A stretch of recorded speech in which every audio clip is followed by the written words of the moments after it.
already in Blackpool. Ordinarily, I'd say welcome to Blackpool, but you're here. So yes, welcome, hold tight, grab a friend and scream if you want to go faster. Don't scream. It would get weird. So yes, welcome, welcome, welcome. Quickly before we start, cats or dogs? Dogs. Yeah, obviously dogs are way better.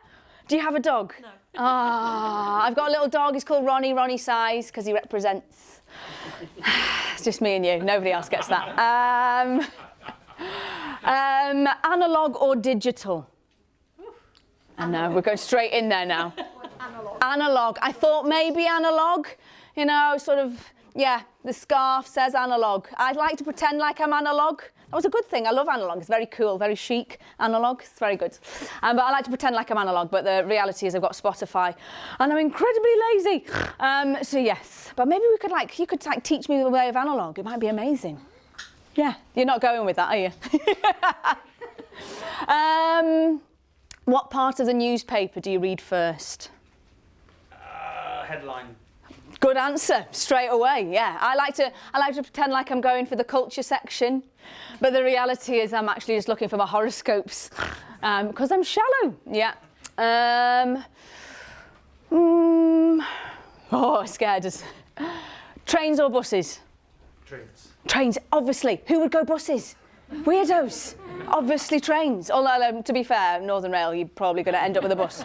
Yeah, so yeah, we could have total train journeys together. It'd be amazing. Train spotting. Oh my God. When you make a phone call, do you practice first? Oh, occasionally. Occasionally. Nobody else has admitted to that. Yeah. I always do, because I'm so nervous. As soon as the answer, I go, because I'm a loser. No. I just want to practice my voice. Oh, yeah, practice. Oh, darling, thanks, babes. Oh, she's flirting already. This is good. If you're having a dinner party, alive or dead, who would you invite? Pink. Pink? Yeah. Good answer. Oh, I've never had that one. That's good. Pink. Yeah, I bet she'd be dead good and dead cool. Oh. And she'd have to sing and stuff. Yeah, that would make it awkward. She's just singing at you. Be a bit aggressive. But that's good. I'd like to invite Genghis Khan. But I think he'd be a meat eater and I'm not very good at cooking meat. So, yeah, okay. Tea or coffee? Depends what time of the day. Oh, darling, she's fussy. Right, tea or coffee, depends what time of the day. Right, 2 o'clock. Tea. Tea, okay, tea. How do you take your tea? White and weak. White and weak. My God, I'm a tea Jenny, I love my tea. I love my tea like I like my men. Weak and slightly bitter. Yep. I have my tea, really weak, no sugar, and no milk. Okay, so you have yours, weak, milk, no sugar. Okay.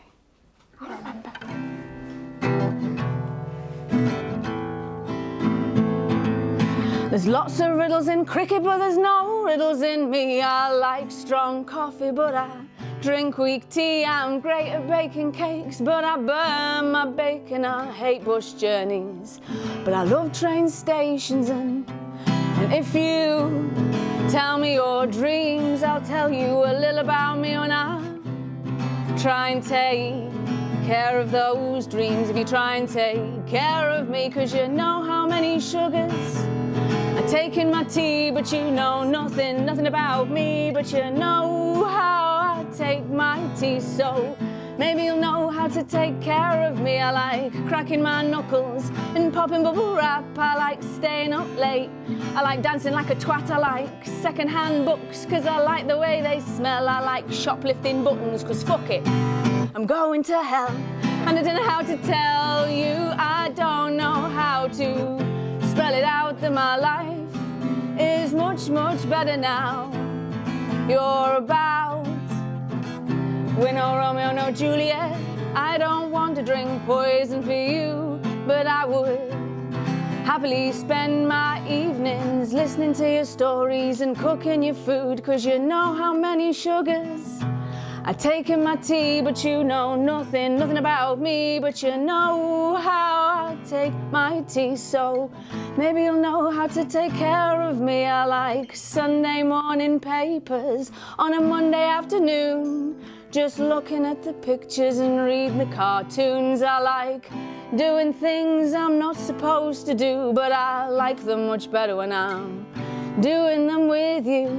And if you tell me your dreams, I'll tell you a little about me when I try and take care of those dreams. If you make me that cup of tea.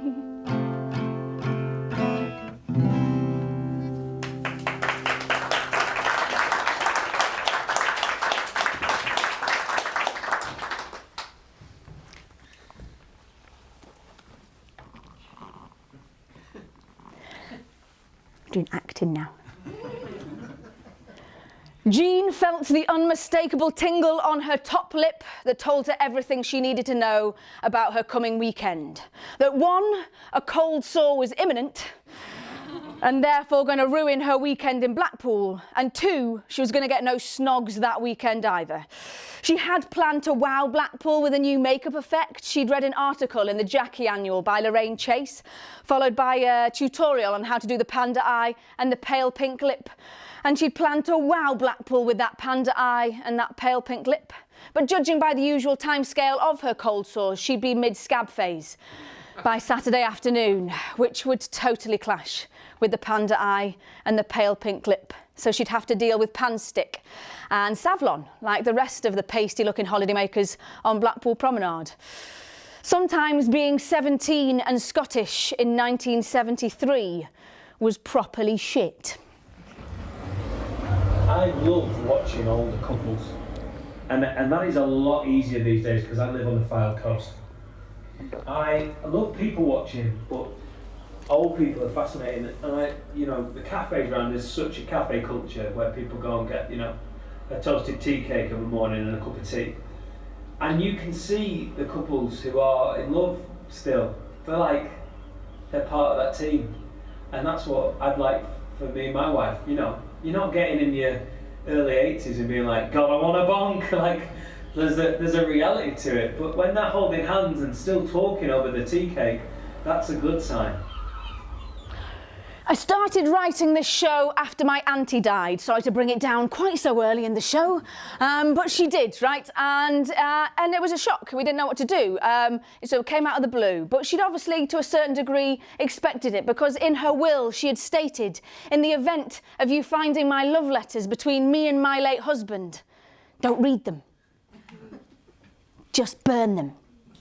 And I thought that was incredibly romantic. I thought that was beautiful, that there are words out there in the ether that only two people know. There's words out there in the ether that only two people have seen. It's either romantic or my auntie was pure filth.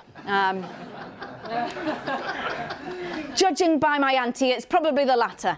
But still, I thought there was some romance there. So I started writing stuff. So I got there. So here goes. Hold tight, grab a friend and scream if you want to go faster. Hold tight, grab a friend, let's see how long this romance lasts. My mother said I never should play with the gypsies down in the wood. But I've been a good girl all my life, so who's to say I played the game right? I never told my husband and I'll never tell my kids that those love letters from Blackpool were never more than this. You took me on the waltzes and you kissed me on the pier. You tried to sneak me on the bed and breakfast, but the landlady could hear. And she said, gone home, lass, he's not worth the risk. Those love letters from Blackpool were never more than this. Those love letters from Blackpool go drifting out to sea. Those love letters from Blackpool, they'll die with you and me.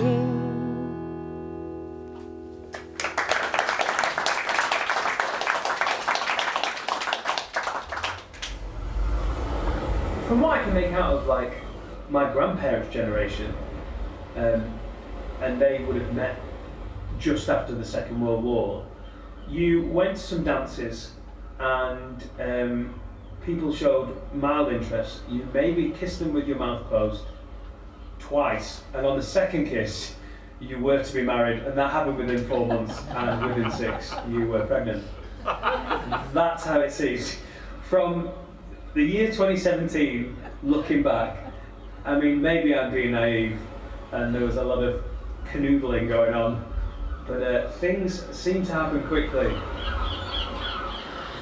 Apparently, it is possible to fall in love in 4 minutes. Have you heard this?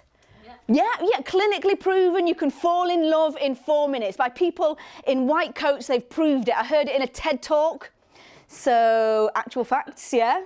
But yeah, apparently you can fall in love by asking a series of 36 questions and then staring at each other for 4 minutes.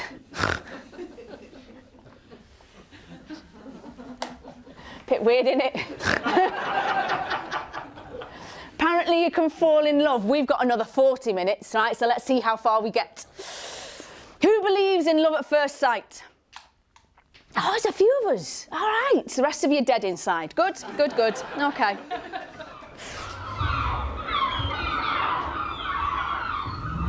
I knew it was like a light bulb. I knew the first sight, I thought, she is wonderful. She's beautiful. And I looked at her, winked at her, and she looked and smiled. She went out, and I had to run after her. And I said,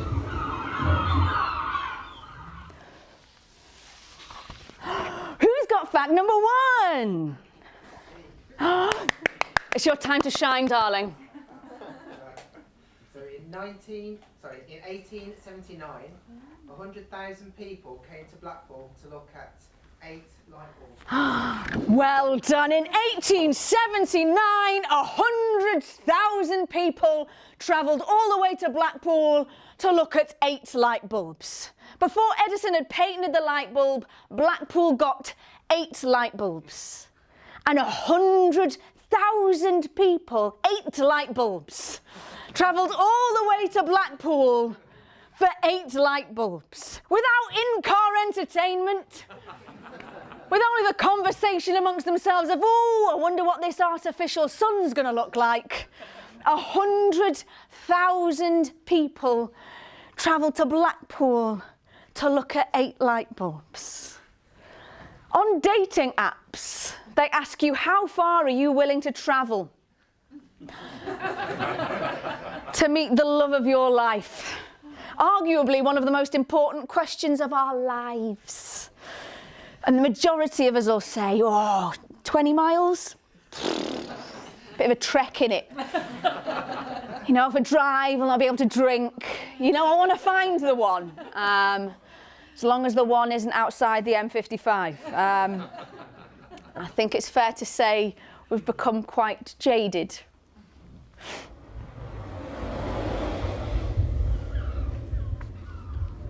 Love is holding your hand while you get a tattoo on your bottom for the first time. Fact.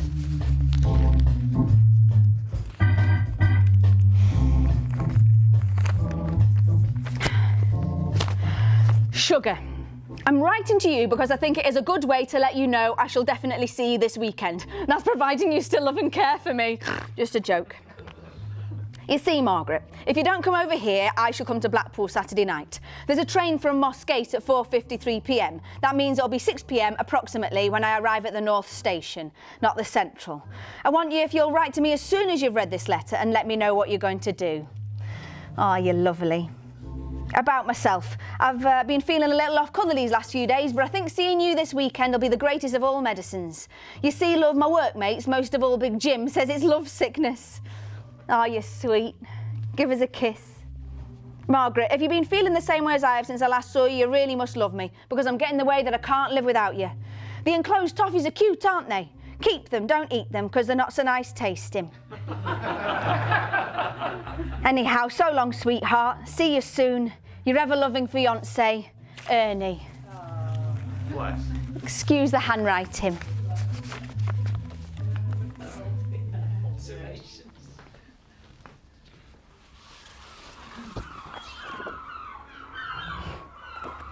being best friend, understanding each other.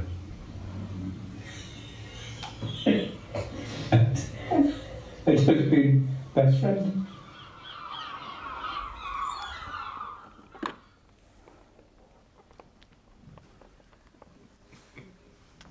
Gary had never been in love before. Gary thought love was only true in fairy tales, meant for someone else, but not for him. As a side note, he did do front of house when the Monkeys came to town, and he was also chief ticket tearer when Engelbert Humperdinck came to town. And he did have a look of Engelbert back in the day, had a penchant for big hair and tight trousers, and he managed to get 2 girls' phone numbers and sign 2 autographs at the stage door before Engelbert's manager moved him on. But he wasn't that fussed about girls, or boys for that matter. His main interest was working, and that's why Blackpool suited him. He'd moved to Blackpool at the age of 9, and by the age of 10, his most lucrative business was selling his high scores on the pinball machine to holidaymakers, so they could get their name on the leaderboard before they went home.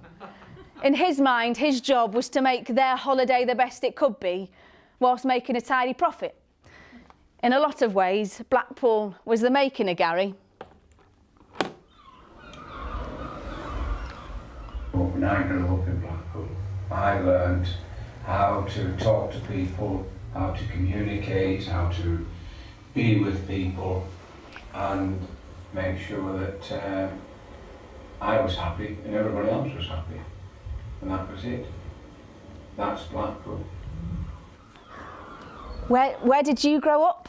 Blackpool. Ah, yes!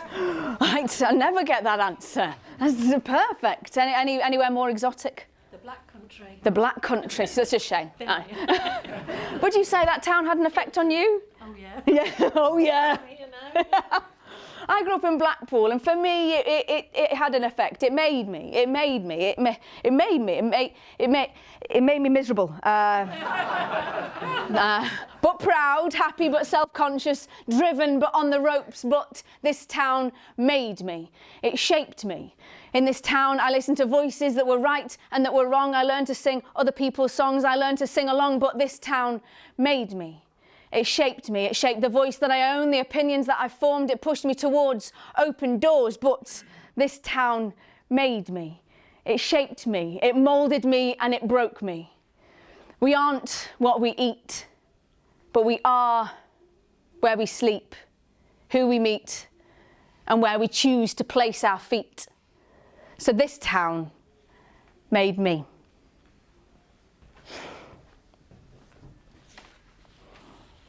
Ta-da! Who's got fact number 2? I have fact number 2. Fabulous. Beautifully said.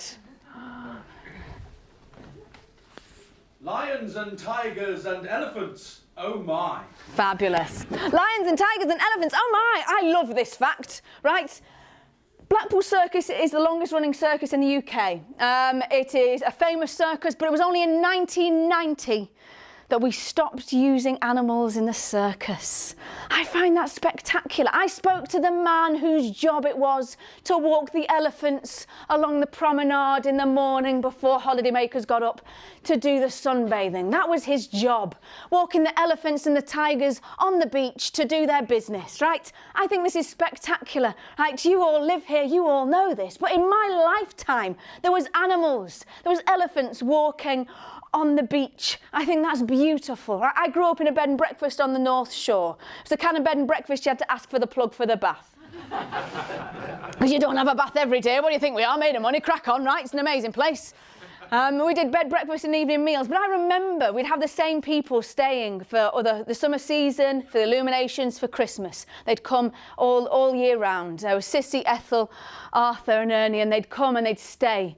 And they were spectacular, but I remember them lamenting at the fact that, oh no, there's no animals in circus anymore. No, not for me. Just them bendy lasses now. Not for me, no. I cannot enjoy a circus without a certain level of animal cruelty. No, not for me, right? It's beautiful. I grew up in this bed and breakfast, and if you're born in Blackpool, you're called a sand grown. I think this is a lovely thing. You're grown in the sand. It makes you sound like a sand fairy, like a Samiad, like you're the font of all knowledge. And in a weird way you are, because people come to Blackpool and behave in a way they would never behave anywhere else. So you get to see people's true nature. And I think it's something, you learn something about people that way. And growing up in this bed and breakfast, it was an interesting place, right?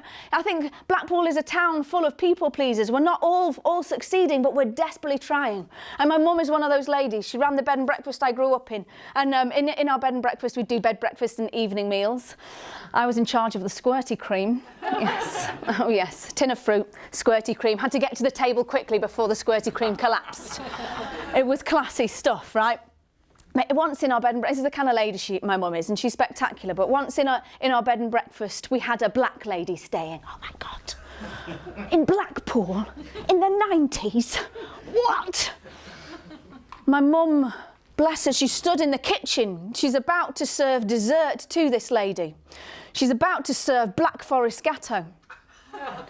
She stood in the kitchen going, I don't know what to call it. Right. Black Forest Gatto, Mum, it's from the Black Forest, I think you'll be fine. She says, no, I can't. Right, she goes into the dining room going, summer fruits cake? And the lady says, oh, Black Forest Gatto. My mum says, oh, is it black? I hadn't even noticed. She's amazing. I went to see her once, and on the kitchen table there was a pouch of tobacco, and I said, oh, Mum, have you started smoking? And she says, no, don't be silly. That's for the man in the shed. Not a euphemism, no. She'd had a man living in her shed for 6 months. I said, Mum, who is he? She says, oh, he just seems nice. He keeps telling me stories and I buy him gin. I said, Mum, that's really weird. She says, no, he's fine. I said, Mum, that's really weird. He could be anybody. She says, no, he's fine. His mum, he could be anybody. He could be a rapist. And she says, no, he can't be a rapist. He's got lovely teeth. I love that rationale. That's why I look at Tinder with my mum. Rapist, rapist, rapist, rapist. No, he's got nice shoes on. He's fine. Rapist, rapist, rapist. He's holding a fish. No. They always hold fish. I don't know why. When you're feeling low and left on the shelf and you're feeling sorry for yourself, oh, think of your favourite things. Snowdrops on noses and whiskers on kittens. No, I couldn't give a shit about warm woolen mittens. No, I'll think of my own favourite things.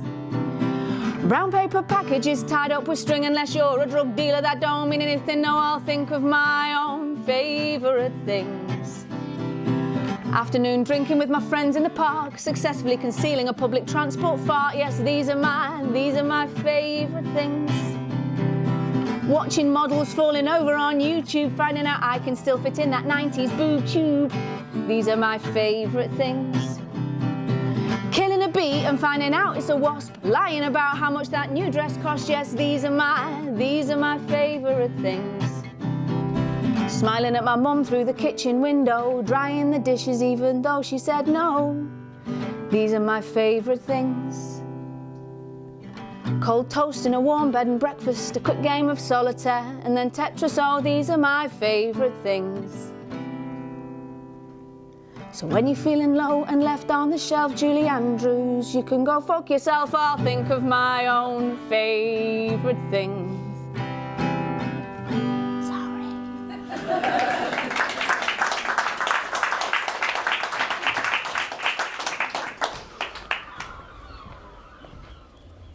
Just a relaxed way of life that you can live here. You don't have to worry about. Like before we came here, like living in Sedgefield, everybody washed the cars and you had to have a clean car all the time. And Clean windows. yeah, where here you can just be yourself. Yeah.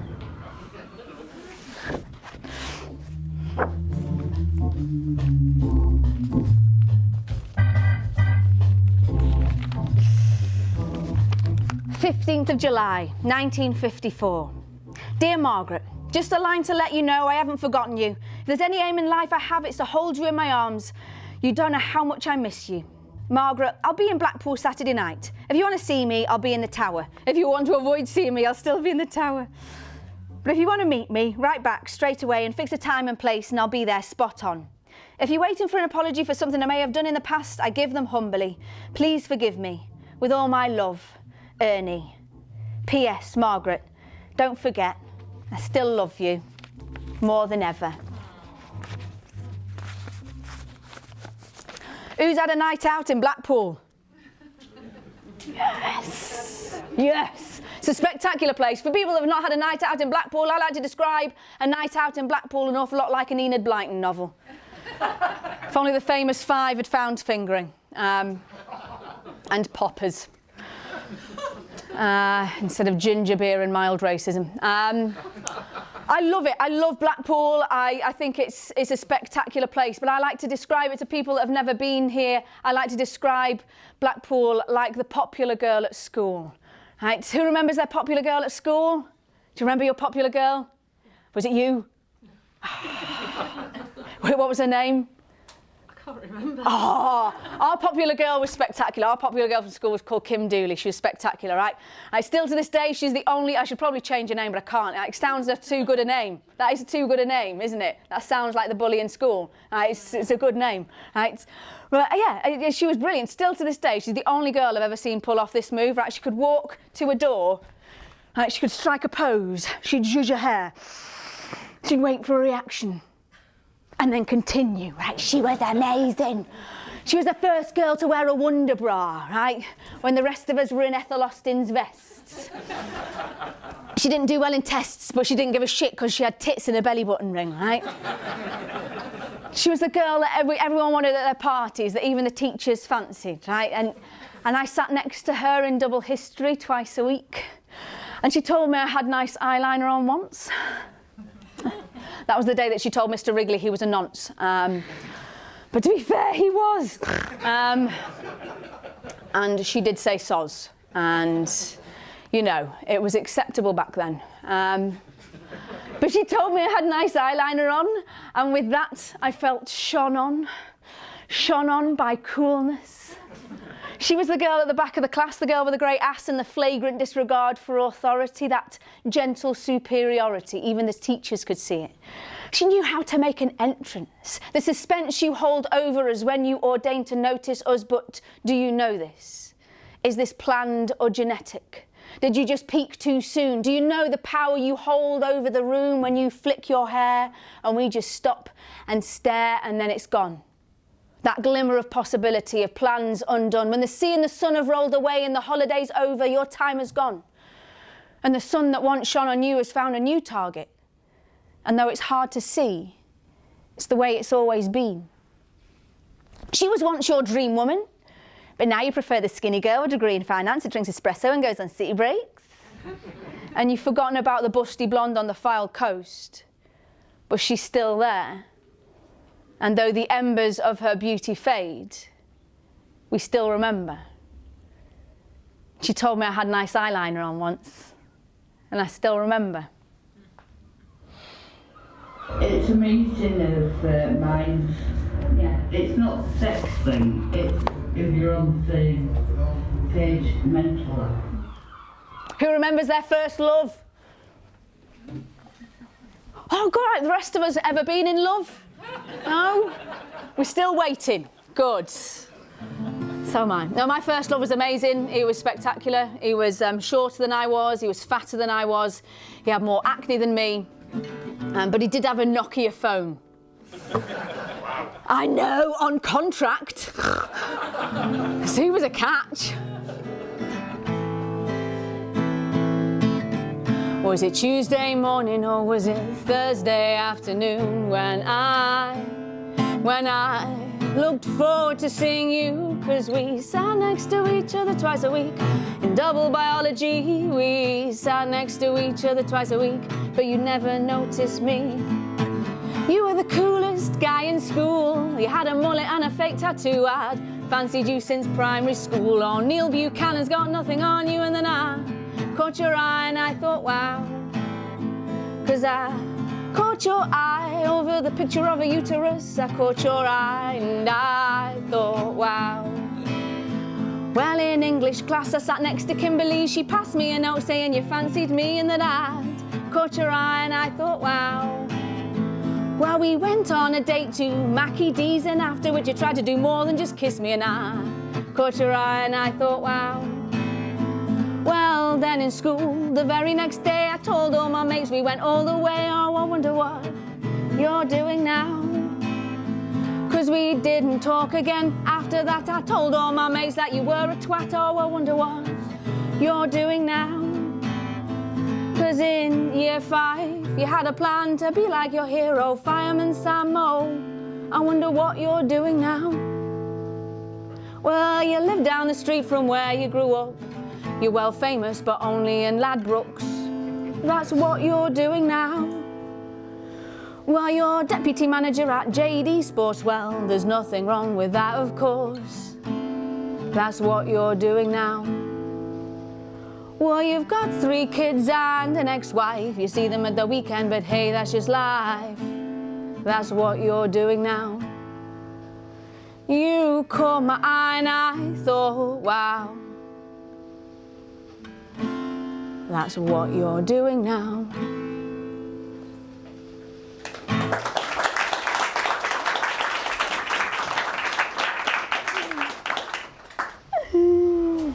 And what's the most romantic place in Blackpool? Coral Island. You haven't paid the boss or something. Coral Island. Yeah, I would argue that the most romantic place on earth is Blackpool North Station. Bear with me, right? I have been to some romantic places, right? Anyone else think of any romantic places? No, we're devoid of romance. Good, good, good. I love it, right? I've been to some romantic places. I've been to the Brooklyn Bridge. I have been to the Eiffel Tower. I went to the Spanish Steps in Rome. Right? I was sat on the Spanish Steps, not the basement steps to our old flat. I am, in fact, sat on the most romantic steps on earth, waiting, creating stories about where you might be, trying not to seethe. You might say, oh, babes, there's no place on earth I'd rather be, but I can't see you. You said, meet me on the Spanish Steps, and I can't see you. My mum saw straight through you the day I brought you home, all leather jackets and gold Virginia, all pre-rolled, too young to know better, too old to be told. We rolled endless joints, arguing our points long into the night, thinking everything we said was right and not just contrite shite. So now I'm here, on the Spanish Steps, eating an overpriced panini, wondering where you might be.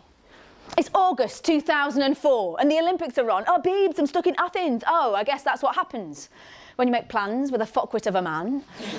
I say man, more boy with big hands and sandy-coloured hair, all corduroy flares and holy hoodies and promises of how life could be.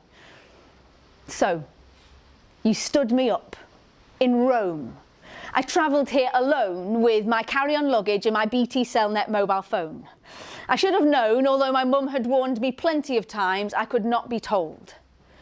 So, I spent 5 days in an unmade bed, trying not to wish you dead. Instead, I had a romantic trip alone, with my disposable camera and my mum at the end of my BT Cellnet mobile phone. And when I arrived home at Blackpool North Station, patiently waiting for my mum to say I told you so, fully knowing that this was over, that this thing had been game over for longer than I'd cared to believe, I'm no longer seething, but heartbroken at all the words left unspoken. But now, 10, 15 years on, with more than my fair share of carry-on baggage, I stand at Blackpool North Station, patiently waiting for no one, knowing there is no other place I'd rather be, here, alone, just me. So that's why I would argue that Blackpool North Station, for me, is the most romantic place on earth. However, the majority of the people I asked said this. Under PM.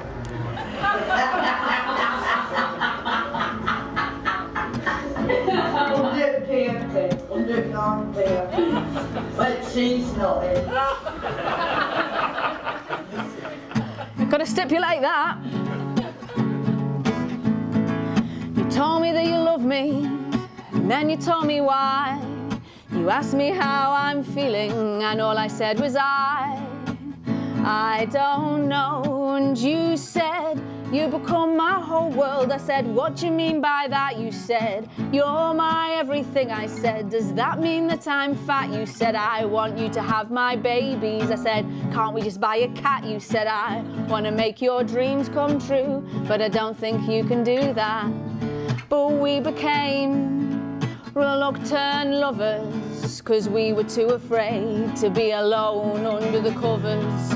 And was it worth the hassle trying to be king of your castle, trying to rock your world whilst you dream of Gregory's girl? Oh, oh, oh.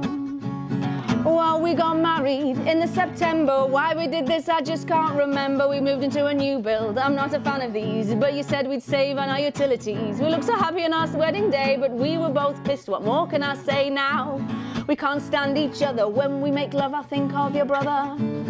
And I know you make faces when I'm not looking.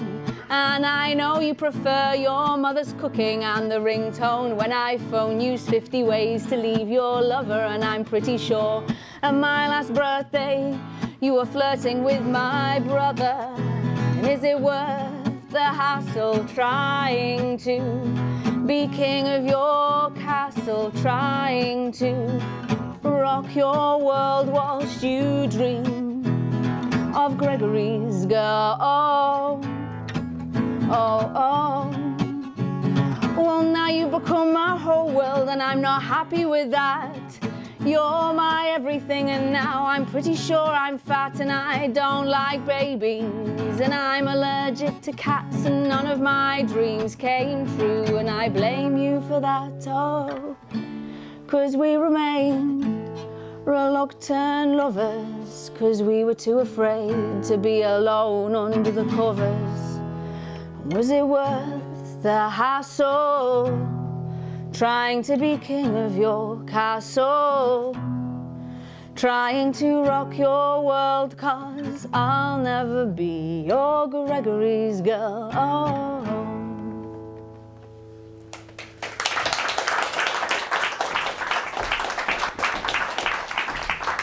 It's annoyed him.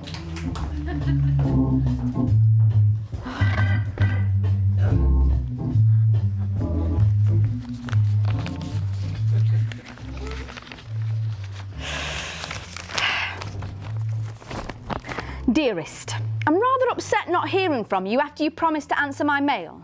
Margaret, the way I feel about you, I forgive you every wrong thing you did. I really think we ought to be partners again. I had thought about coming to Blackpool for my holidays, which start September the 5th to the 8th, but not hearing from you made me think you're only interested in me when you come over here to Kersley. Anyhow, forgive me please if I think wrong. 'Tis now, at this moment, 10:30 p.m. I am sat on the bed facing the dressing table, and on it straight in the centre is that photo of you and I taken at the co-op dance. I shall always keep that photo and say to myself every time I look at it, this photo was taken when you and I really love one another, and I shall never forget that love. Changing the subject a bit, went to Bolton Wanderers last night to see a team from Blackpool, Stan Matthew and Co Limited. Bolton swept them off their feet. After the match I went to the Dogs and won another £1. Honey, I shall almost certainly be coming to Blackpool Saturday night. So if you'd like to see me, I shall go to the Winter Gardens. I shall have to leave you now. So good night. God bless you. Love, Ernie. P.S. I love you.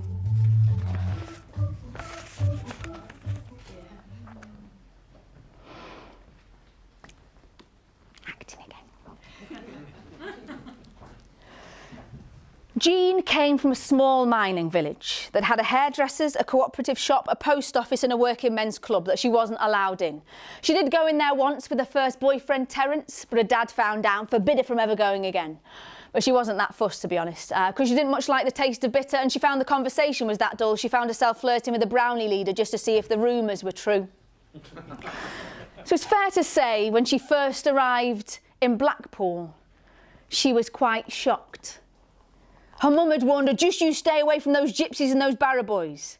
So of course, her first port of call was to find some gypsies and some barra boys.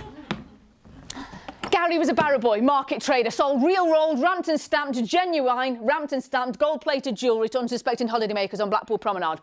doesn't turn your neck green till you go home. A very intelligent man can tell how much money's in a man's pocket just by the way that they are walking, but cannot tell you the days of the week or the months of the year. Can't even do his alphabet. In his own words, what do I need to know the days of the week for? It is 2 day, every day. And that's how he lived his life. Da, da, da. Who's got fact number 3? Right, oh, and he's left you, he's departed as well. Oh, God, your time to shine on your own. Fact number 3, King Kong came from Blackpool. King Kong came from Blackpool. I love this fact, right? Some of you already know this. King Kong came from Blackpool. Edgar Wallace wanted to be the Liberal leader for Blackpool, but no one voted him in. So instead, he wrote a little story called King Kong and sold it to Hollywood. I think this is beautiful, yeah. Then died before he got famous. Diabetes. Enjoy your rock. Diabetes is no laughing matter. But yeah, I like to think that perhaps he got the inspiration for King Kong from Blackpool. Maybe watching the stag and hen doos dragging their knuckles up and down Blackpool Promenade, or the stag doos displaying their silverbacks. That perhaps he got the inspiration from Blackpool. Maybe he did, because like Blackpool does stag and hen doos so well. Right, it's what it's known for, right? You go out there and you see swathes of them, like an ocean of dreadfulness. It's amazing, like, because I've got to the age that my mum likes to call the witching hour of your womb, Ruth. Meaning everyone's pairing off and breeding. It's terrible, isn't it? It's terribly selfish of them. It's awful, right? But it means I'm getting invited to an awful lot of hen doos, right?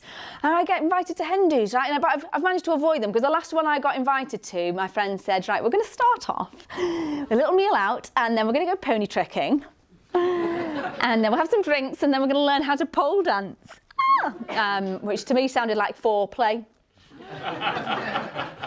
Without the payoff, so I said no.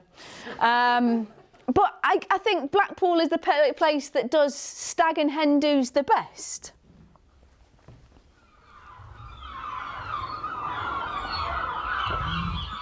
I was one of the first and original cockograms in rumours. So we'd have shorts on, and the shorts, and we just had a rubber chicken on her. And sometimes has anybody seen mine? My big girl, darling, and squirt milk and the girl. It was the same man that used to walk the elephants. He just like trunks.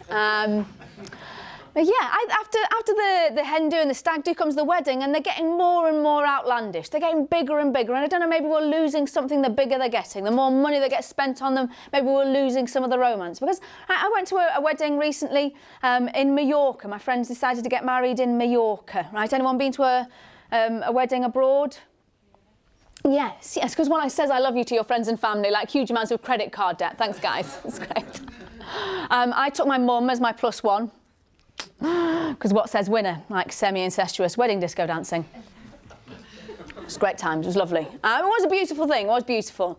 We got there and it was all laid out really nicely, but two of my exes were there, two people that had previously seen me naked. It's great. I'd flown out over there Ryanair during the school holidays. Anyone done Ryanair during the school holidays? For those that you haven't, right, you classy people out there, what it is, it's like an episode of Embarrassing Bodies, but in a hermetically sealed tin can, being weeked across the ocean. I think I was in the skin disease episode. I think the family next to me thought impetigo was a classy name for their kids. As we set off, I heard the word, "Stop picking it because the air pressure will make it bust." So we got there, a bit pissed off. I feel sorry for gay men at straight weddings, because they get sat on the table with all of the single girls going, "If you were straight, would you have sex with me? I'm so alone." That was me. Great times. The only thing that made the whole thing palatable was the whole wedding party. Got food poisoning. In my mum's words, well, at least we'll go home thin. Every cloud, Gillian, every cloud. But I don't know if you go to weddings now and they say, we don't want gifts. Do you get that? We don't want gifts. We've been living together for 12 years. The only reason we're getting married is because we've run out of things to talk to each other about. So if you just give us money for our around-the-world honeymoon, that would be great. Is that what you did? Name and shame. One of my friends did this. It's my around-the-world honeymoon. So I said, so I wrote them a poem. I called it, I give it 6 months. I didn't like it. My love's better than your love. I thought that you should know that my love's better than your love. But you put on a good show. See, I feel deeper than you feel. I feel like sparkling wine, because I'm Prosecco and strawberries. You're just Lambrini and brine. My love's better than your love. My love's a PhD. My love outranks your love. Yours is just an HND. And I know you think you're special, and I pity you for that, but my heart's bigger than your heart. Mine's big boned, but yours is just fat. You love like a cat loves its owner. Cupboard love's all you've got. My love's a puppy with 2 boners, excitable, honest, and not the fake love that you're spinning, or book learnt and no fun. Your love's a weekend in Butlins. Mine is sex in the sun. My love's better than your love. It's worth more, you see, than all the feelings that you've got. My love holds the key to the happy places in your head, kept safe till you find the one. That door is only opened when the time wasters have gone. My love's worth more than your love, worth more per pound. See, my love's silk and velvet. Yours is just terry towel. My love's better than your love, but you wouldn't understand how I hurt deeper than you hurt. I've seen the promised land. And one day you'll feel like I do. You deserve to be like me, to feel a love like I've got, to feel love in the right way. You're looking in the wrong places, where love is never found. See, love found in my places is the best love in the town. My love's better than your love, significantly better than your love. You'd understand if you were me. My history's better than your history, because I've written it the right way. Your history's weak and forgettable. My history saves the day. My narrative's richer than your story. It means more and has more weight, because your story hasn't started yet. It's not even left the gate. And I'm not trying to be underhand. I'm trying to help you out. Because if you'd felt a love like I'd felt, you'd want to shout about how this love's better than all love. Because it doesn't exist. It's make-believe, it's fantasy, it's Disney, and it's piss.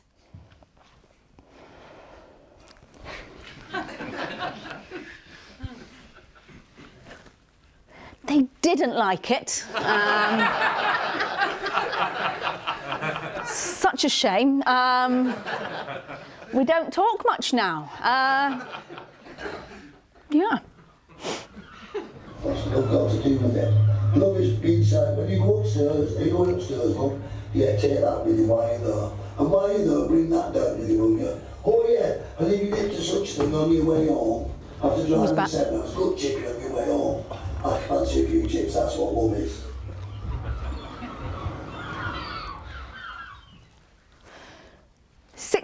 April 1974. Jean felt the unmistakable tingle on her top lip that heralded the arrival of a cold sore and told her everything she needed to know about her coming nuptials. As she obdurately scanned her top lip with her fingertips, looking for the inevitable blisters, she tried not to cry. My mum says when we're getting married, you know, you don't have to go through this. You really don't have to go through this. I don't want to. Well, I mean, I told her that the night before. You can change your mind if you want, you know, or it's just, hey, what would we do? I said, we'd just have a party. As she drove to the church with her mum, with her dad in the car, her dad waved at everyone out of the car window. She tried not to be annoyed that the last moments as a single woman spent with her father were spent competing with half of the working men's club. At the same time, Gary was driving up the M6 in his Ford Anglia with his best man, Eddie. When he arrived at the church, his side of the church was empty, but it didn't matter. Yeah, I was excited and it was new, and it was just a bit overwhelming in many ways. Yeah. It was overwhelming. They ate a meal of chicken, vegetables, mashed potato and gravy. Who has gravy on their wedding day?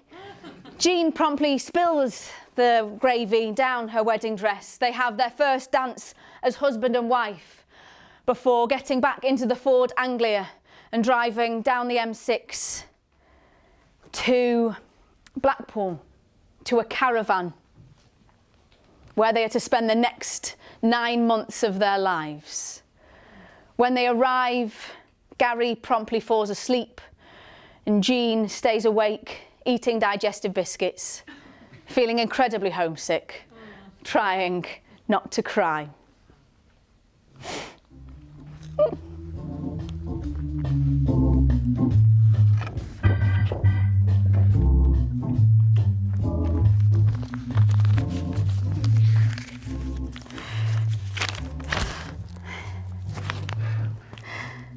I was very disappointed not seeing you on Saturday night. I was prowling the dance hall at the Winter Gardens all night but did not see you.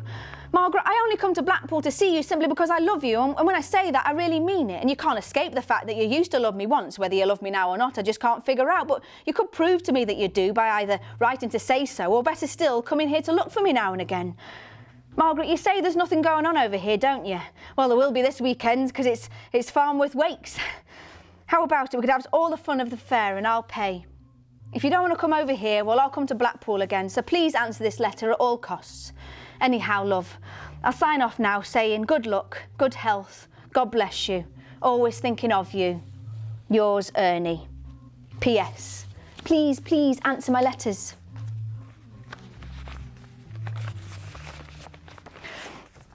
I am a hopeless romantic. I don't know if you can tell, right? Wrote a whole show about it, right? It's pathetic.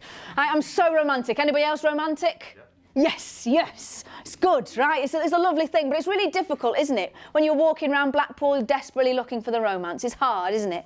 Right, when you're wandering around, within half an hour you've seen homeless people in a Poundland doorway. You've seen stag doos openly taking cocaine in front of a family of 4 at a bus stop, right? It's difficult, but then I found it. I found a poster. I found a poster that said, my 1964 Blackpool Pleasure Beach girl, please call me. Pete. I thought, I found it. So I phoned him. And I got his story, right?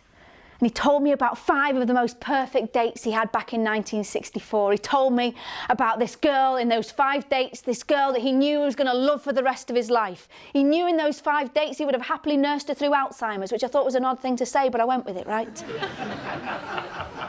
I said, well, what happened? He said, well, I had to move away for work. I'd got another girl pregnant, I had to marry her. I went, oh, fair dues, right? But he says, what's changed? He says, well, I've got to come back. You know, when I come back and now my daughter's grown up, my wife's passed away, and I want to come back and find my first love and tell her that I never forgot her. I want to tell her that I always loved her, and I want to make sure she had a happy life, and I want her to know she was always loved. And I went, that's amazing, that's beautiful. That's romantic, that's amazing. I hope somebody when somebody loves me that much, I hope somebody one day thinks about me that long. That's amazing, that's beautiful. I said, how old were you back in 1964? And he said, oh, I was 24. I went, oh, wow. So how old was she? I went, oh, she was 13. Ruined it. Dirty Pete. Let's lighten the mood. Who's got fact number 4? Fabulous, that's very authoritative. Thank you, well done. Fact number 4 Fact. is a great town. Yeah. Hitler loved Blackpool. Hitler loved Blackpool, people! Hitler loved Blackpool. True fact, heard it in a hairdresser's. Actual fact, right? Hitler loved Blackpool, right? He even went to Liverpool, apparently. He had a brother in Liverpool. Weird, right? But yeah, Hitler loved Blackpool, okay? Apparently, he wanted to turn the promenade into his funland for him and Ava. And he wanted, oh, there he is. Well, he's up, down now. And he wanted to turn Stanley Park into a strategic planning area. I think that's lovely. If even Hitler can find the romance in Blackpool, then there's hope for us yet. There he is. We'll leave him upside down. I'm not very good at admin. Can you tell?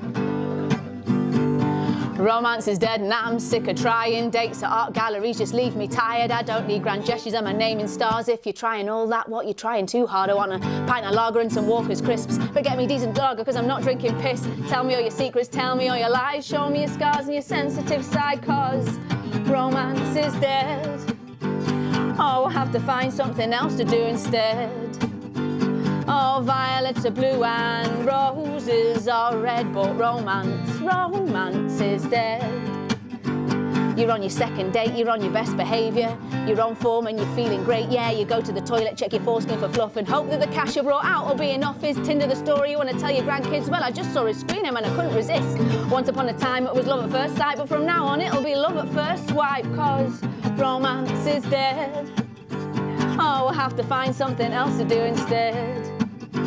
Oh, violets are blue and roses are red, but romance is dead.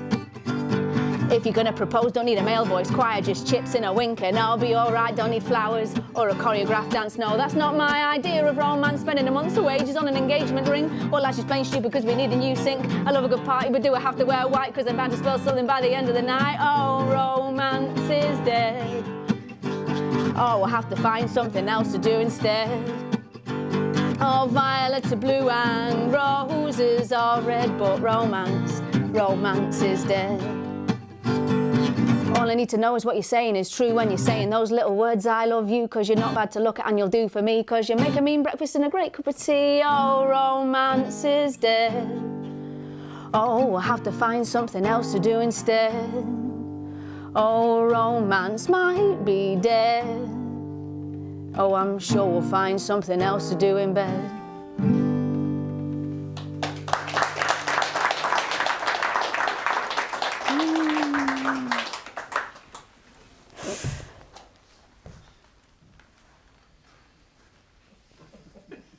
Jean felt the unmistakable tingle on her top lip that heralded the arrival of a cold sore. She'd not had one in nearly 10 years. In 2 hours, her whole family would be descending on her for her ruby wedding anniversary. This cold sore told her everything she needed to know about the coming event, that she would feel yet again like a girl in a dress that made her feel older than her years. As she sat there, Gary walks in, completely oblivious to this internal monologue, and asks her about the M6 travel report, the parking situation, the menu choices, and asks her yet again where he's left his glasses. He's left them in the living room, by the front, right by the window, where he usually does. As she stands up to retrieve those glasses, she reminds herself she has married a very simple creature.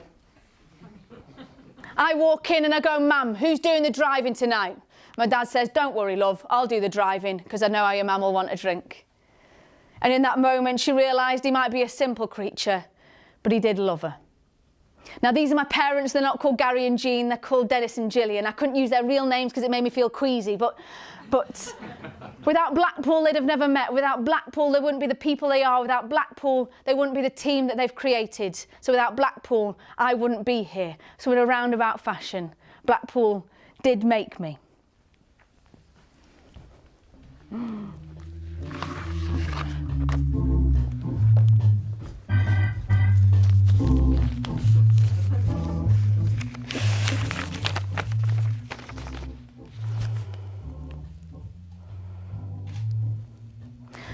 Not much to say, seeing as though you've let me down so many times, except I wish you were here, Ernie.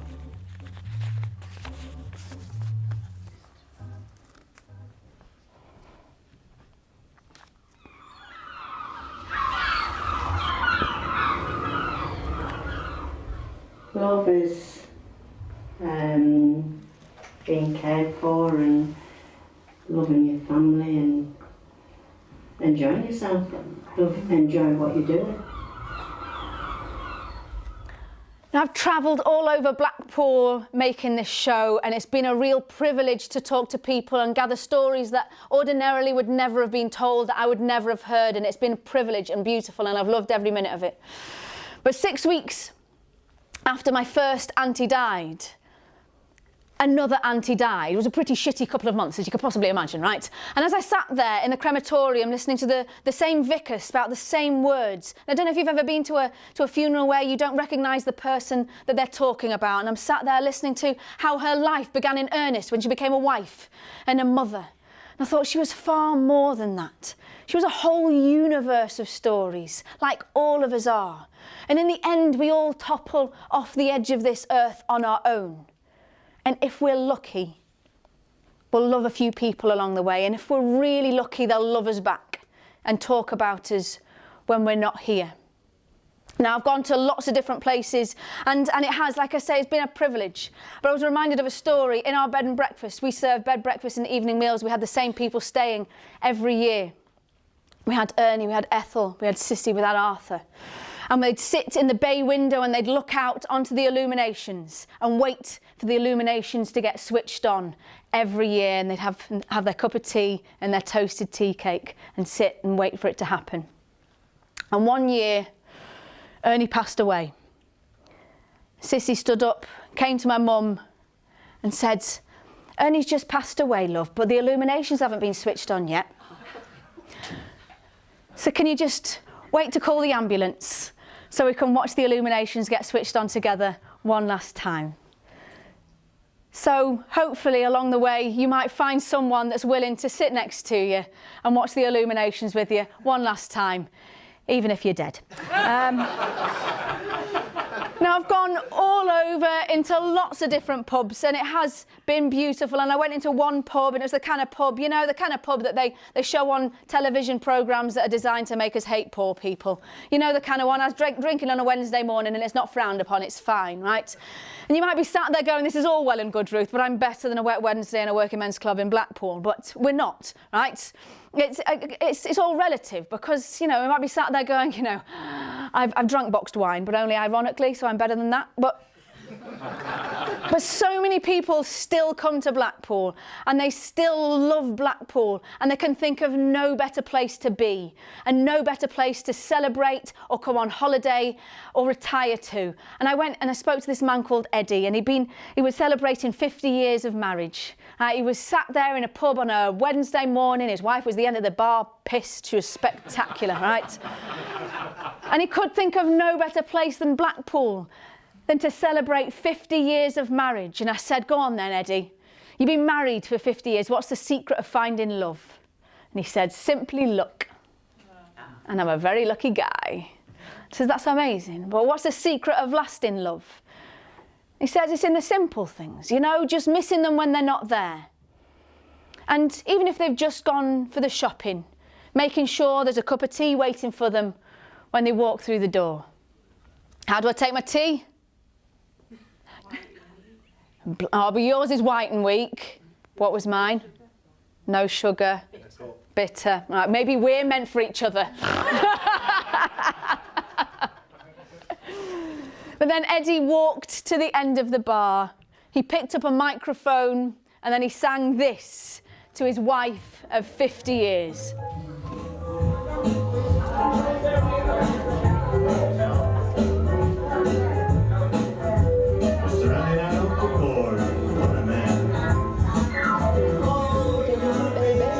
You're my pet.